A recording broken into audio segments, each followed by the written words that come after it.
Welcome back. ഇന്നത്തെ class disaster management ആണ്. എന്താണ് ഡിസാസ്റ്റർ? ഒരു വലിയ ദുരന്തത്തെ പറയുന്ന പേരാണ് ഡിസാസ്റ്റർ. എന്ന് വെച്ച് കഴിഞ്ഞാൽ ഒരു ജോഗ്രഫിക്കൽ ഏരിയയിലുള്ള എല്ലാ ജനങ്ങൾക്കും, അവിടെയുള്ള താമസിക്കുന്ന ജനങ്ങൾക്കും മൃഗങ്ങൾക്കും എല്ലാത്തിനും ഒരുപോലെ നാശനഷ്ടം വിതയ്ക്കുന്ന വലിയ ദുരന്തത്തെയാണ് ഡിസാസ്റ്റർ എന്ന് പറയുന്നത്.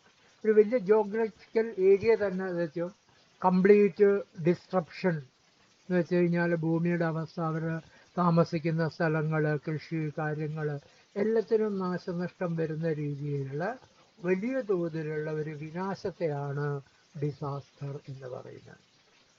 അപ്പം ഡിസാസ്റ്ററിൻ്റെ ഒരു ഡെഫിനിഷൻ ഞാൻ സ്ലൈഡിലിട്ടിട്ട് അത് വായിക്കാം. As defined by the United Nations. United നേഷൻസിൻ്റെ ഡെഫിനിഷനാണ് താഴെ പറയുന്നത്. is a serious disruption of the functioning of a community or society which involve widespread human, material, economic or environmental impact that exceed the ability of the affected community or society to cope up using its own resources. A serious disruption. Disrupt എന്ന് വെച്ചാൽ എല്ലാം താളം തെറ്റുക, തലകുത്തനെയാവുക. Of functioning of the community or society, സമൂഹത്തിൻ്റെ ഒന്നാകെയുള്ള ജനങ്ങളുടെ എന്താണ് ഫങ്ഷനിങ്. ഫങ്ഷനിങ് എന്ന് വെച്ചാൽ സാധാരണ ജീവിതം ആകെ അലങ്കോലപ്പെട്ടു പോവുക. Which involve wide spread. അതിലെന്താണ് വൈഡ് സ്പ്രെഡ് എന്ന് വെച്ച് കഴിഞ്ഞാൽ വളരെ വലിയൊരു ഭാഗത്തെ ബാധിക്കുന്ന രീതിയിൽ ഹ്യൂമൻ, മനുഷ്യന്, അവരുടെ വസ്തുവക, മെറ്റീരിയൽ, എക്കണോമിക് എന്ന് വെച്ചാൽ അവരുടെ സാമ്പത്തികം, ഓർ എൻവയോൺമെൻറ്റ്, അവരുടെ പ്രകൃതിയുടെ ഇമ്പാക്റ്റ്, അതിന് ആഘാതം സൃഷ്ടിക്കുക. That exceed. ആ ആഘാതം എന്താണ്? അതിൻ്റെ ആഘാതം എങ്ങനെയാണ് സംഭവിക്കുന്നത്? അത് ഒരു പരിധി കടന്നു പോവുകയാണ്. ഏതാ പരിധി കടന്ന്? the ability to the affected community or society to cope up. ആ അടി കിട്ടിയ അല്ലെങ്കിൽ ദുരന്തം കിട്ടിയ സമൂഹത്തിന് അതിൽ നിന്ന് ഉയർത്തെഴുന്നേൽക്കാൻ പറ്റാതെ അവരെ വീഴ്ചകളെയാണ്. കോപ്പപ്പ്, അവർക്ക് എന്താണ് ഉയർന്നെടുക്കാനുള്ള കഴിവില്ലാത്ത രീതിയിലേക്ക് അവരത്രയും എന്ത് ചെയ്ത് എന്ന് നാശം സൃഷ്ടിക്കുകയാണ്. Society to cope up using own resource. അവരുടെ സ്വന്തം റിസോഴ്സ് ഉപയോഗിച്ചിട്ട് അവർക്ക് എഴുന്നേൽക്കാൻ പറ്റാത്ത രീതിയിൽ അല്ലെങ്കിൽ ജീവിതത്തെ തിരിച്ചു പിടിക്കാൻ പറ്റാത്ത രീതിയിൽ അവസ്ഥയാണ് സൃഷ്ടിക്കുന്ന അവസ്ഥയാണ് ഡിസാസ്റ്റർ എന്ന് പറയുന്നത്. അതാണ് UN. അടുത്തത് ഒരു ഏതാണ്? ഇന്റർനാഷണൽ റെഡ് ക്രോസും റെഡ് ക്രസന്റ് സൊസൈറ്റി. റെഡ് ക്രോസും റെഡ് ക്രസന്റ് ഏകദേശം ഒന്നാണ്. ചിലടത്ത് റെഡ് ക്രോസ് ഉപയോഗിക്കുന്ന, ചിലർ റെഡ് ക്രോസ് എന്നുള്ളത് മാറ്റിയിട്ട് അത് ഉപയോഗിക്കാനുള്ളത് റെഡ് ക്രസന്റ് എന്ന് ഉപയോഗിക്കുന്നേ ഉള്ളൂ. രണ്ടും ഒരേ ആക്ടിവിറ്റീസ് ചെയ്യുന്നതാണ്. According to the International Federation of Red Cross and Red crescent Society, a disaster occur when a hazard impact on vulnerable people. ഒരു ആഘാതം ഒരു സമൂഹത്തിന് ചെലുത്തുമ്പോഴാണ്. The combination of hazard, vulnerability and ability to reduce the potential negative consequence of risk result disaster. അതിനൊരു ഫോർമുലയും വരുന്നുണ്ട്. അതെന്താണ്? ചെറുത്തു നിൽക്കാനുള്ള കഴിവ് plus hazard divided by capacity. അതാണ് ഡിസാസ്റ്റർ എന്ന് വെച്ച് കഴിഞ്ഞാൽ അതിനെ നേരിടാനുള്ള കഴിവിനെ കഴിക്കുക. ഏത്? ആ ഹസാർഡിൻ്റെ ആഘാതവും പിന്നെ അതിൻ്റെ വോളബിലിറ്റി, അതിൽ സൃഷ്ടിച്ച പ്രശ്നവും. ഇതിനെയാണ് ഡിസാസ്റ്റർ എന്ന് പറയുന്നത്. അതൊരു ഫോർമുല ബേസ്ഡ് അവർ തന്നാണ്. നാഷണൽ റെഡ് ക്രോസ് സൊസൈറ്റിയുടേതാണ് അത്. അപ്പോൾ നോക്കിക്കോളൂ, എമർജൻസി എന്ന് പറയുന്നത് ഒരു ലിമിറ്റഡ് ഏരിയയിലുള്ള ഇതാണ്. അത് ഒന്നാകെ വലിയൊരു ഇമ്പാക്റ്റ് എങ്ങനെ വരുന്നില്ല? മനുഷ്യനും മെറ്റീരിയലിനും എക്കണോമിക്കും എൻവയോൺമെൻറ്റ് ഒന്നാകെ ഒരു വലിയ ഇമ്പാക്റ്റ് ഒന്നും ഒരു നോർമൽ എമർജൻസിയിൽ വരില്ല. കഴിഞ്ഞ ക്ലാസ്സിൽ ഞാൻ എമർജൻസി പറഞ്ഞു തന്നാണ്. ഡിസാസ്റ്റർ എന്ന് വെച്ച് കഴിഞ്ഞാൽ വൈഡ് സ്പ്രെഡാണ്. അത് മനുഷ്യനും അവൻ്റെ സ്വന്തത്തും അവൻ്റെ സാമ്പത്തികത്തിനും അതേപോലെ തന്നെ എൻവയോൺമെൻറ്റ് പ്രകൃതിക്കും എല്ലാം നാശം വിതയ്ക്കുന്നതിനെയാണ് ഡിസാസ്റ്റർ എന്ന് പറയുന്നത്. അടുത്ത സ്ലൈഡ് നോക്കൂ. ഡിസാസ്റ്റർ എത്ര ടൈപ്പ് ഉണ്ട്? എത്ര ടൈപ്പിലാണ് ഡിസാസ്റ്റർ ഉള്ളത്? Types of disaster. അതാണ് ഒന്ന് natural disasters. Okay, natural disaster ഏതെല്ലാം വരുന്നത്? ജിയോ ഫിസിക്കൽ ആയിട്ട് വരുന്നതാണ്. Earthquake, land slide, tsunami, volcanic activity, ഇതൊക്കെയാണ് ഇത് പറയുന്നത് ജിയോ ഫിസിക്കൽ ആയിട്ട് വരുന്ന natural disaster. Then hydrological. Natural ഡിസാസ്റ്റേഴ്സിൽ ജിയോ ഫിസിക്കൽ വരുന്നുണ്ട്, ഹൈഡ്രോളജിക്കൽ, അവലാഞ്ചീസ് ആൻഡ് ഫ്ലഡ് എന്ന് വെച്ച് കഴിഞ്ഞാൽ വെള്ളം സൃഷ്ടിയായിട്ടുള്ള. അവലാഞ്ചി എന്ന് വെച്ച് കഴിഞ്ഞാൽ വലിയ മഞ്ഞുപാളികൾ ഉരുകി ഒലിക്കുന്നതിനാണ് അവലാഞ്ചി എന്ന് പറയുന്നത്. ഫ്ലഡ് എന്ന് വെച്ച് കഴിഞ്ഞാൽ വെള്ളപ്പൊക്കത്തിൽ. ക്ലൈമറ്റോജിക്കൽ എന്ന് വെച്ച് കഴിഞ്ഞാൽ എന്താണ്? കാലാവസ്ഥയെ ബാധിക്കുന്ന extreme temperature, drought, wild fires. Then metrological, cyclones, storms, wave surges. Biological, diseases. Biological എന്ന് പറയുന്നത് എന്താണ്?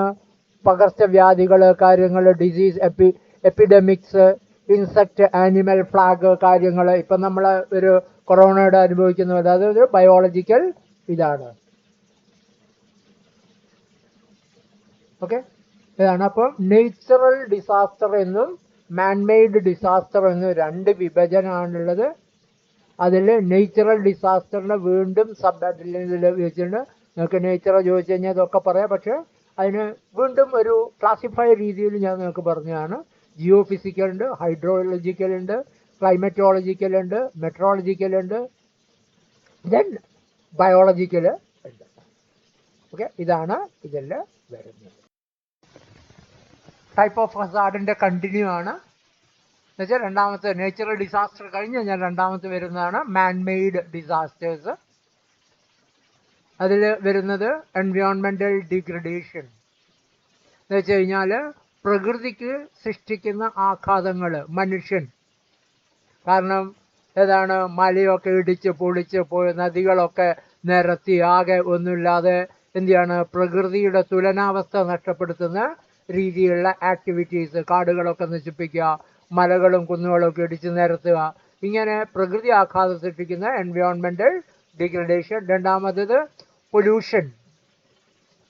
ഓക്കെ, പൊല്യൂഷൻ എന്ന് വെച്ച് കഴിഞ്ഞാൽ പ്ലാസ്റ്റിക് കത്തിക്കുക, പെട്രോള് കാര്യങ്ങൾ, അല്ലെങ്കിൽ കെമിക്കൽ ഇൻഡസ്ട്രിയൽ ഫാക്ടറിയിൽ നിന്ന് വരുന്നത്. അങ്ങനെ എന്ത് ചെയ്യുക?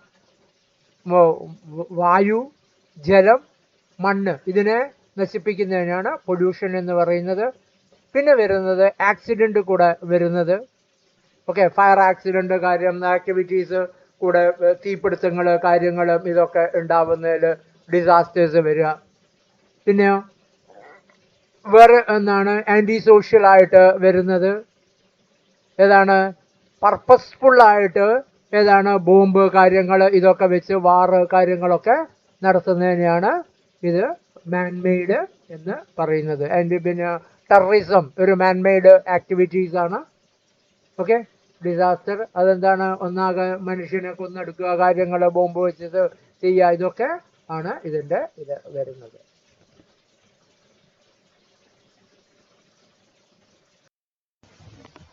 വീണ്ടും ടൈപ്പ് ഓഫ് ഡിസാസ്റ്ററിൻ്റെ കണ്ടിന്യൂഷൻ ആണ് അടുത്ത സ്ലൈഡും. അടുത്തതാണ് complex emergencies. Okay, complex emergency എന്ന് വെച്ച് കഴിഞ്ഞാൽ എന്താണ്? Combination of natural and manmade. Okay, പ്രകൃതിയുടേതും മനുഷ്യൻ്റെയും കൂടി ഒരുമിച്ച്. പ്രകൃതിയും ചെയ്തു, അതുപോലെ തന്നെ അതിൽ മനുഷ്യനും മാൻമെയ്ഡ് ഡിസാസ്റ്ററും കൂടി വരികയാണെങ്കിൽ എന്ത് പറയുന്നു? കോംപ്ലക്സ് എമർജൻസീസ് എന്ന് പറയുന്നത്. ഇൻവോൾവ് എന്താണ്? ബ്രേക്ക് ഡൗൺ ഓഫ് അതോറിറ്റി, നിയമങ്ങളും കാര്യങ്ങളും നേടുക, ലൂട്ടിങ് കൊള്ളയടിക്കുക, എന്താണ്? സ്ട്രാറ്റജിക് പ്ലേസ് അറ്റാക്ക് ചെയ്യുക. ഓക്കെ, ഇൻസ്റ്റലേഷൻ ഉദാഹരണത്തിന് പവർ സപ്ലൈ ഒക്കെ ചെയ്യുന്ന പവർ ജനറേറ്റിംഗ് സ്റ്റേഷനൊക്കെ അറ്റാക്ക് ചെയ്ത് നശിപ്പിക്കുക. ഓക്കെ, അല്ലെങ്കിൽ ജനങ്ങൾ തമ്മിൽ അന്നേരം ഒരു കോൺഫ്ലിക്റ്റ് ഉണ്ടാക്കുക, ജാതിപരമായോ മറ്റോ എന്തെങ്കിലും പ്രശ്നങ്ങൾ സൃഷ്ടിച്ച് വലിയ രീതിയിൽ ഉണ്ടാക്കുക. അതിനാണ് കോംപ്ലക്സ് എമർജൻസി എന്ന് പറയും. അതും ഇത് ഡിസാസ്റ്റർ തന്നെ പെടുത്തുകയാണ്. കാരണം എന്താണ്? ഒന്നിൻ്റെ കൂടെ മറ്റുള്ള കൂടുതൽ ഇതാണ്. Then flood insecurity. ഫ്ലഡ് എന്ന് വെച്ചാൽ എന്താ? വെള്ളപ്പൊക്കത്തിൽ വെള്ളം പൊങ്ങിക്കഴിഞ്ഞ് എന്താണ് വീടിനകത്ത് കയറി എല്ലാം ഒഴിച്ചു പോയി ആ പ്രശ്നം വരുന്നത്. എപ്പിഡമിക്സ് അഗെയിൻ വരുന്നുണ്ട്. Then armed conflict. ഏതാണ്? രണ്ട് വിഭാഗങ്ങൾ തമ്മിൽ എന്താണ്? വാറ്. രണ്ട് രാജ്യങ്ങൾ തമ്മിൽ വാർ ചെയ്താലും അതെന്താണ്? ഒരു മാൻമെയ്ഡ് ഡിസാസ്റ്റർ. രണ്ട് രാജ്യത്തെയും ജനങ്ങളെ ഒരുപോലെ ബാധിക്കുകയാണ്. അതുകൊണ്ട് ബോംബിടുന്നു, കാര്യങ്ങൾ ചെയ്യുന്നു, ഇങ്ങനെയുള്ളത്. Then displaced population. പിന്നെയോ പോപ്പുലേഷനിൽ വരുന്ന നഷ്ടങ്ങൾ. ഓക്കെ, അതിൽ ഏതെങ്കിലും രീതിയിൽ ഒന്നാകെ ജനങ്ങൾ ഏതെങ്കിലും രീതിയിൽ നഷ്ടപ്പെട്ടു പോവുക. ഓക്കെ, ഭൂമി പിന്നെ ആകെ തിരിഞ്ഞിട്ട് ഒന്നാകെ ഇതാകുന്നു. ഇങ്ങനെയുള്ളതാണ് കോംപ്ലക്സ് എമർജൻസീസ് എന്ന് പറയുന്നത്. അഗൈൻ ടൈപ്പിൻ്റെ കണ്ടിന്യൂഷൻ ആണ് പാൻഡമിക് എമർജൻസി. ഇപ്പം നമ്മൾ അനുഭവിക്കുന്ന ഒരു ഇതാണ്. അതിന് പറയുന്നത് പാൻഡമിക് എമർജൻസി എന്നാണ്. പാൻഡമിക് എന്ന് വെച്ചാൽ എന്താ? Pandemic is an epidemic of infection disease that has spread across large region which can occur to the human population or animal population and may affect health and disrupt services leading to economic and social cost. It may be unusual or unexpected increase in the number of cases of infected diseases which already exist in a certain region or population, or can cause refer to the appearance of a significant number of cases of an infected diseases in a region or population that is usually free from that disease. Pandemic emergencies may occur as a consequence of natural or man-made disasters. We have included the following epidemics: Ebola, Zika, avian flu, and cholera, dengue fever, malaria, yellow fever, പിന്നെ COVID-19 last add ചെയ്തതാണ്. എന്ന് വെച്ച് കഴിഞ്ഞാൽ ഇന്നത്തെ നടക്കുന്ന ദുരന്തം. Okay, Covid എന്ന് വെച്ച് കഴിഞ്ഞാൽ ഒരു മാരകമായ ഇത് പകർച്ചവ്യാധി എന്ന് വെച്ച് കഴിഞ്ഞാൽ മനുഷ്യന്ന് മനുഷ്യരിലേക്കോ അല്ലെങ്കിൽ മൃഗത്തുനിന്ന് മനുഷ്യരിലേക്കോ മൃഗത്തുനിന്ന് മനുഷ്യരിലേക്കോ ഇങ്ങനെ പകർന്നു കയറാവുന്ന തരത്തിലുള്ള വൈഡ് സ്പ്രെഡ് ചെയ്യുന്ന ഡിസീസിനെയാണ് എന്ത്? Pandemic emergency. വന്നു കഴിഞ്ഞാലുള്ള ഘട്ടത്തെയാണ് പാൻഡമിക് എമർജൻസി എന്ന് പറയുക. ഓക്കെ, ഇത് എന്താണ്? പോപ്പുലേഷൻ്റെ ലോകത്തെ ജനസംഖ്യയുടെ എന്ത് ചെയ്യുന്നു? ഹെൽത്തിനെയും അവരുടെ എല്ലാവിധ ജീവിത സർവീസുകളെയും എക്കണോമിക്കിനെയും എല്ലാം സോഷ്യൽ ലൈഫിനെ എല്ലാം ബാധിക്കുന്നതാണ്. നമുക്ക് കൊറോണ വൈറസ് എന്താണ്? കച്ചവടങ്ങൾ, കല്യാണം, മരണം എല്ലാത്തിനും പ്രശ്നമായി നമുക്ക്. ഓക്കെ, ഇങ്ങനെ രീതിയിൽ ഉണ്ടാവുന്നതിനാണ് എപ്പിഡമിക് എമർജൻസി എന്ന് പറയുന്നത്. ഇത് എങ്ങനെയാണ് നോക്കിക്കോളൂ. ഇത് സാധാരണ രീതി ഇന്നിപ്പം പിന്നെ COVID-19 പലതുണ്ട്, മാൻമെയ്ഡ് ആണ് ഇതെന്നുള്ള ഒന്നും സ്ഥിരീകരിച്ചില്ല. പക്ഷേ പലതും നിങ്ങൾ പേപ്പറിലൊക്കെ വായിക്കുന്നു, അതിനെപ്പറ്റി ഞാൻ ഡിസ്കസ് ചെയ്യുന്നില്ല. പക്ഷേ എന്ന് വെച്ചാൽ ഒരു നേച്ചുറൽ ഡിസാസ്റ്റർ കഴിഞ്ഞു കഴിഞ്ഞാൽ, ഉദാഹരണത്തിന് അതിൽപ്പെട്ട പിന്നെ വൺമടിഞ്ഞു പോകുന്ന ജീർണിച്ച മൃഗങ്ങളുടെ നിന്നും എന്താണ് ബാക്ടീരിയ, വൈറസുകളൊക്കെ ഡെവലപ്പ് ചെയ്ത് അത് എൻവയോൺമെൻറ്റിൽ പൊല്യൂട്ട് ചെയ്തിട്ട് പിന്നെ എന്ത് ചെയ്തു? പോപ്പുലേഷനിൽ എന്ത് ചെയ്യും? ആകെ ഡിസീസ് സ്പ്രെഡ് ചെയ്യും. അത് ഒന്നല്ല, അനവധി രീതിയിൽ ഡിസീസസ് വരുന്നുണ്ട്. അപ്പോൾ എന്താണ്? ഓരോ ടൈപ്പിലുണ്ടായിരുന്ന നാച്ചുറൽ ഡിസാസ്റ്റേഴ്സ് എന്നാണ് പലപ്പോഴും താഴെ പറയുന്ന അസുഖങ്ങളൊക്കെ വന്നത്. ഇതൊക്കെ ജനറലായിട്ട് നിങ്ങൾ ഏതാണ് പഠിച്ചതും പേപ്പറിലൊക്കെ വായിച്ചാണ്. ഇതാണ് ഇതിനെ പറ്റി പറയാനുള്ളത്. നെക്സ്റ്റ് സ്ലൈഡ് നോക്കൂ. Disaster prevention. എന്താണ് ഡിസാസ്റ്റർ തടുക്കുക? അത്രയേ ഉള്ളൂ. ഡിസാസ്റ്റർ പ്രിവെൻഷൻ എന്താണ്? മുൻകൂട്ടി വരാനുള്ള സാധ്യതകളെ കണ്ട് അതിനെ എഗെയിൻസ്റ്റ് എന്ത് ചെയ്യുക? നമ്മളൊരു പ്രൊട്ടക്ഷൻ എടുക്കുന്നതിനെയാണ് ഡിസാസ്റ്റർ പ്രിവെൻഷൻ എന്ന് പറയുന്നത്. ഓക്കെ, ഏകദേശം എന്തെല്ലാം ഡിസാസ്റ്റർ വരാമെന്ന് ജിയോഗ്രഫിക്കലായിട്ട് നമുക്ക് ഏകദേശം എന്തുണ്ട്? സയൻറ്റിഫിക് നോളജ് ഉണ്ട്. ആ നോളജിൻ്റെ അടിസ്ഥാനത്തിൽ ആ വരവിന് മുമ്പേ തന്നെ നമ്മൾ എന്ത് ചെയ്ത് വേണ്ട ഒരുക്കങ്ങളൊക്കെ ചെയ്ത് എന്ത് ചെയ്യുക? ഇതിൽ നിന്ന് ജനങ്ങളെയും അവരുടെ പ്രോപ്പർട്ടിയൊക്കെ സംരക്ഷിക്കുന്നതിനാണ് ഡിസാസ്റ്റർ പ്രിവെൻഷൻ എന്ന് പറയുന്നത്. Disaster prevention as the concept of engaging in activities with intent to prevent or avoid potential adverse impact. അതാണ് avoid potential adverse impact through action taken in advance. വളരെ മുൻകൂട്ടി തന്നെ എന്ത് ചെയ്യുക, അതിന് വേണ്ട മുൻകരുതലുകൾ ചെയ്യുക. Activities design to provide protection from the occurrence of disasters. എന്ന് വെച്ച് കഴിഞ്ഞാൽ ഡിസാസ്റ്ററിന് ഇപ്പോൾ ഒരു സുനാമി എന്ന് പറയുന്ന അല്ലെങ്കിൽ കൊടുങ്കാറ്റിന് അതിനെ നമുക്ക് തടുക്കാൻ കഴിയില്ല. പക്ഷെ എന്താണ്, ആ എവിടെ ഹിറ്റ് ചെയ്യാം, എവിടെ സംഭവിക്കാം, അപ്പം എന്ത് ചെയ്യുന്നു, അവിടെയുള്ള ജനങ്ങളെയൊക്കെ ഒന്ന് അവിടുന്ന് മാറ്റി പാർപ്പിച്ച് അവിടെയുള്ള അവർക്ക് വേണ്ട പ്രൊട്ടക്ഷനൊക്കെ കൊടുത്ത് അവരുടെ സ്വത്ത് വകയൊക്കെ എന്ത് ചെയ്തു, പ്രൊട്ടക്ട് ചെയ്ത് നിർത്തി. അതിനെയാണ് ഡിസാസ്റ്റർ. അല്ലാതെ ഡിസാസ്റ്ററിനെ ഒരിക്കലും പ്രിവെന്റ് ചെയ്യാൻ പറ്റില്ല. ജനങ്ങൾക്ക് വരാവുന്ന കഷ്ടത നഷ്ടങ്ങളെ നമ്മൾ എന്ത് ചെയ്യുക, ഇല്ലാതാക്കുക. അതിനെയാണ് ഡിസാസ്റ്റർ പ്രിവെൻഷൻ എന്ന് പറയുന്നത്. അടുത്ത നോക്കിക്കോളൂ, ഡിസാസ്റ്റർ പ്രിപ്പയർഡ്നെസ്. നോക്കിക്കോളൂ, ഇതാണ് ഇത് ഒരു ഡിസാസ്റ്റർ മാനേജ്മെന്റിന്റെ എലിമെന്റ്സ് ആണ്. നേരത്തെ പറഞ്ഞ പ്രിപ്പറേഷനും അല്ലെങ്കിൽ പ്രിവെൻഷനും ഇതല്ല. അതെന്താണ്, അതിന് തടുക്കണം. നമുക്കറിയാം തടുക്കണം എന്ത് ചെയ്യും, അതിന് പ്രിപ്പയർ ആയിരിക്കണം നമ്മൾ. ഓക്കെ, അതിനെയാണ് പ്രിപ്പയർനെസ്. അതിനു വേണ്ടി തയ്യാറെടുക്കുന്നതിനാണ് ഡിസാസ്റ്ററിനെ നേരിടാൻ വേണ്ടി തയ്യാറെടുക്കുന്നത്. ഡിസാസ്റ്ററിനെ നേരിടാൻ പറ്റില്ല, കാരണം ഞാൻ പറഞ്ഞ കൊടുങ്കാറ്റ് വരുന്നതിനെ പിടിച്ച് നിർത്താൻ പറ്റില്ല. പക്ഷെ എന്താ, അതിൽ നിന്ന് വരാവുന്ന കഷ്ടനഷ്ടങ്ങളെ ഒഴിവാക്കാൻ വേണ്ടി നമ്മൾ സന്നദ്ധത ചെയ്യുന്നതിനെയാണ് എന്ത് പറയുന്നത്, ഡിസാസ്റ്റർ പ്രിപ്പയർനെസ് എന്നുള്ളത്. The knowledge and capacities developed by government, professional response and recovery organization, communities and individuals to effectively anticipate, respond to and recover from impact of likely, imminent or current hazard events or condition. എന്ന് വെച്ച് കഴിഞ്ഞാൽ നോക്കിക്കോളൂ, ഈ preparedness എന്ന് വെച്ച് കഴിഞ്ഞാൽ അത് എന്താണ്, മുൻകൂട്ടി ഗവൺമെന്റ് തലത്തിലും അതേപോലെ തന്നെ സന്നദ്ധ സംഘടനകളും എല്ലാം എന്ത് ചെയ്യാണ്, കമ്മ്യൂണിറ്റിയും എല്ലാം കൂടി തയ്യാറാവുകയാണ്. കാരണം എന്താണ്, അതിന് ഓൾറെഡി നോളജ് വന്നു, ഇത്ര സമയത്ത് അല്ലെങ്കിൽ ഇന്ന ഫോം ചെയ്തു, ഇത്ര സമയത്ത് ഇവിടെ എത്തിപ്പെടാം. അപ്പോൾ എന്ത് ചെയ്യുന്നു, അതിന് കണക്കായി തന്നെ എന്ത് ചെയ്യുന്നു, ഇതിന് വേണ്ട മാനേജ്മെന്റ് ടീം എന്ന് വെച്ചാൽ എന്താണ്, ഇത് ഡെവലപ്പ് ചെയ്യുന്ന നാഷണൽ ലെവലിൽ, ഇന്റർനാഷണൽ നാഷണൽ ലെവലിലും ഇതിന്റെ ഡെവലപ്മെന്റ് ഉണ്ട്. അതിന് വേണ്ടിയിട്ട് എന്ത് ചെയ്യുന്നു, ആ വരാവുന്ന ദുരന്തത്തെ മുൻകൂട്ടി കണ്ടിട്ട് എന്ത് ചെയ്യുന്നു, അതിന് റെസ്പോണ്ട് ചെയ്യുക. അതിനെയാണ് പ്രിപ്പയർഡ്നെസ് എന്ന് പറയുന്നത്. അടുത്ത നോക്കിക്കോളൂ, ഡിസാസ്റ്റർ റെസ്പോൺസ് ആൻഡ് റിലീഫ്.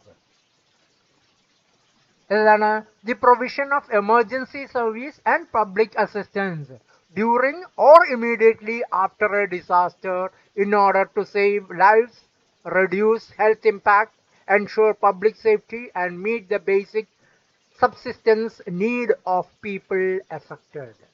അതാണ്. ഇനി ദുരന്തം അങ്ങ് അടിച്ചു കഴിഞ്ഞാൽ, ദുരന്തം വന്നു കഴിഞ്ഞാൽ ഉടനെ തന്നെ എന്ത് ചെയ്യുക, അതിന് വേണ്ട അതിൽ എഫക്റ്റ് ചെയ്ത ഏരിയയ്ക്കും അതിലെ ജനങ്ങൾക്കും എന്ത് ചെയ്യുക, വേണ്ട സഹായങ്ങൾ എത്തിച്ചു കൊടുക്കുക ഇമ്മീഡിയറ്റ് ആയിട്ട്, അല്ലെങ്കിലോ ഡ്യൂറിങ്. ഓക്കെ, ഇതിനെയാണ് എന്തിനു വേണ്ടിയിട്ട്, in order to save lives. അതിൻ്റെ ചെയ്യുന്നതാണ് ജീവനെ രക്ഷിക്കുക, അത് കഴിഞ്ഞോ ഹെൽത്ത് ഇമ്പാക്റ്റുകൾ റെഡ്യൂസ് ചെയ്യുക, പബ്ലിക് സേഫ്റ്റി എൻഷുർ ചെയ്യുക, പിന്നെ ജനങ്ങൾക്ക് വേണ്ട ഇങ്ങനെ മാറ്റിപ്പാർപ്പിച്ച കാര്യങ്ങൾക്ക് വേണ്ട ജനങ്ങളൊക്കെ എവിടെയെങ്കിലും സ്കൂളിലും കാര്യങ്ങളും കൊണ്ടുപോകാൻ നമ്മൾ പാർപ്പിക്കുക. അവർക്ക് വേണ്ട ഏതാണ്, ഭക്ഷണം, വസ്ത്രം, പിന്നെ ശുചിത്വത്തിനുള്ള അല്ലെങ്കിൽ റൊട്ടീൻ ആക്ടിവിറ്റീസിനുള്ള എല്ലാ സൗകര്യങ്ങളും കൊടുത്ത് അവിടെ നോക്കി നമ്മൾ തിരിക്കണം.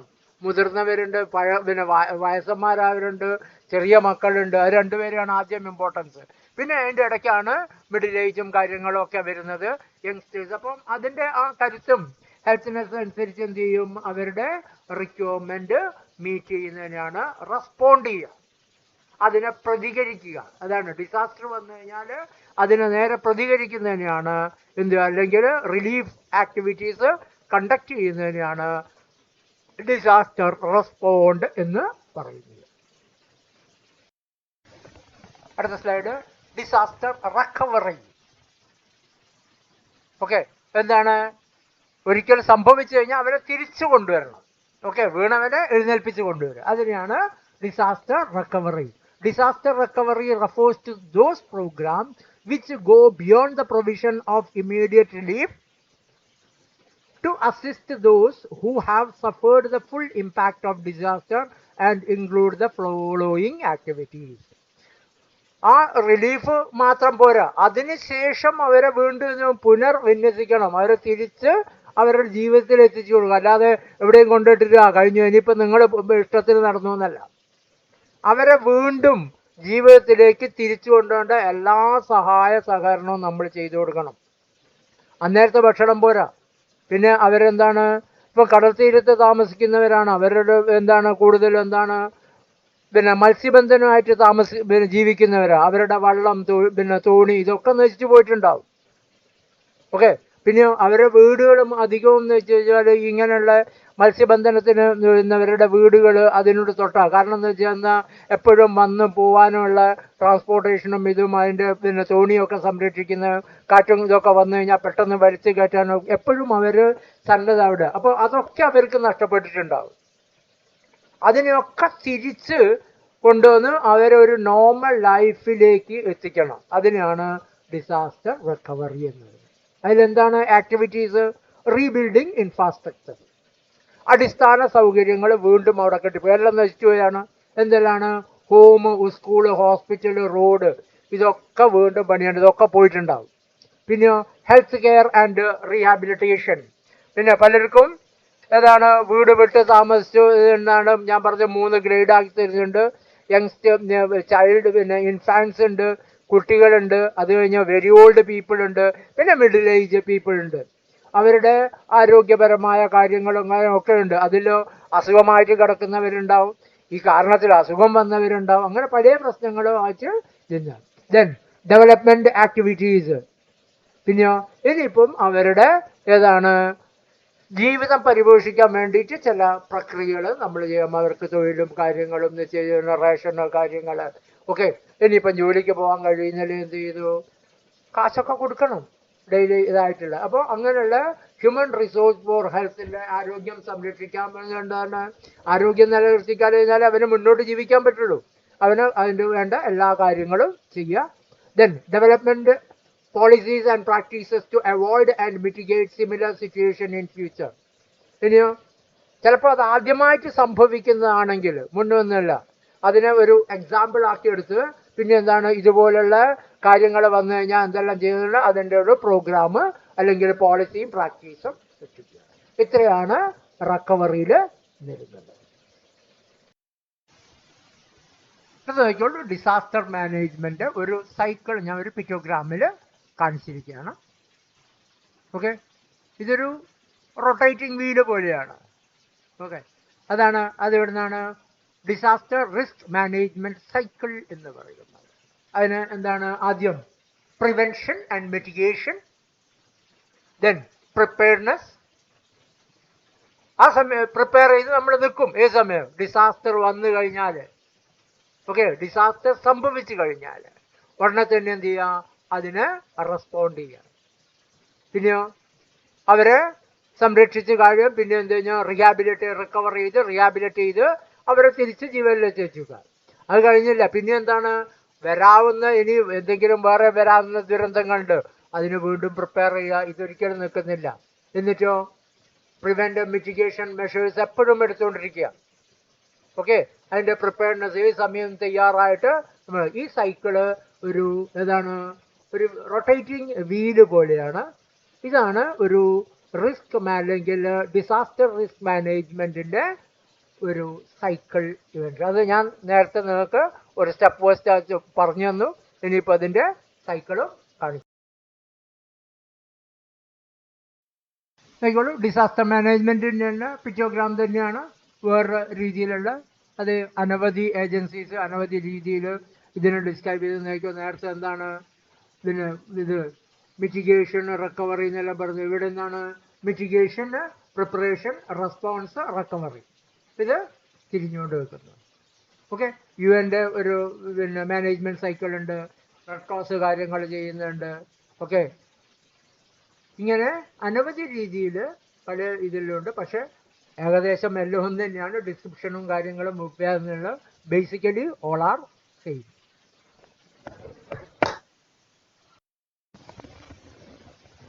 ഇത് വേറൊരു പിക്ചോഗ്രാമാണ്, പക്ഷെ ഇത് ആക്ടിവിറ്റി സൈക്കിൾ എന്ന് പറയും.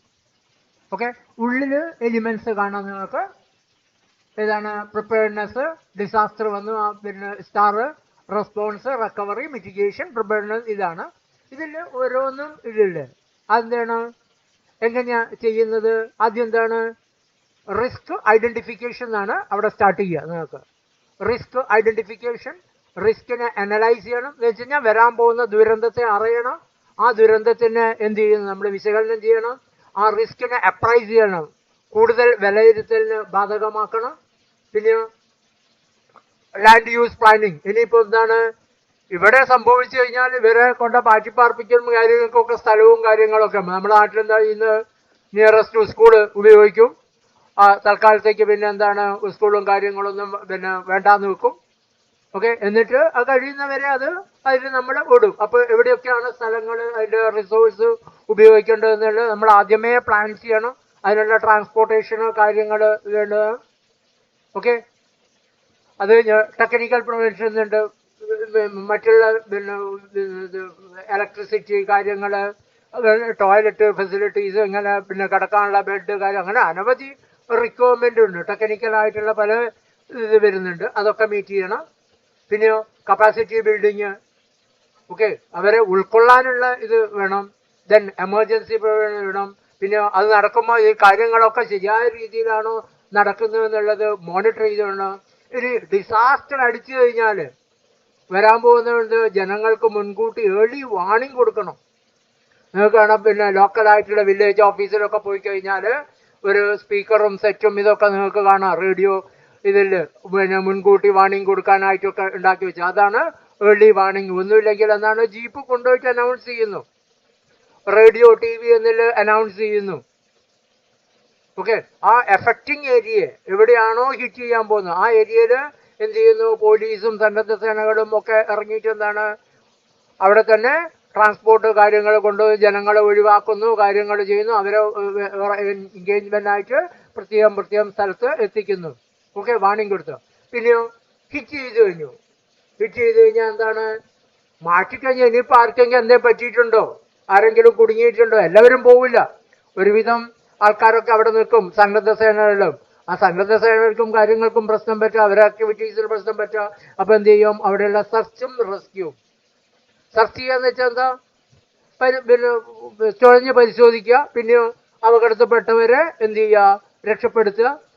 അത് കഴിഞ്ഞിട്ടോ വേണ്ട ഹ്യൂമാനിറ്റേറിയൻ എയ്ഡ്, ജനങ്ങൾക്ക് വേണ്ട ഭക്ഷണം, വസ്ത്രം, കാര്യങ്ങൾ ഇതൊക്കെ അടങ്ങിയ എയ്ഡ് നൽകുക.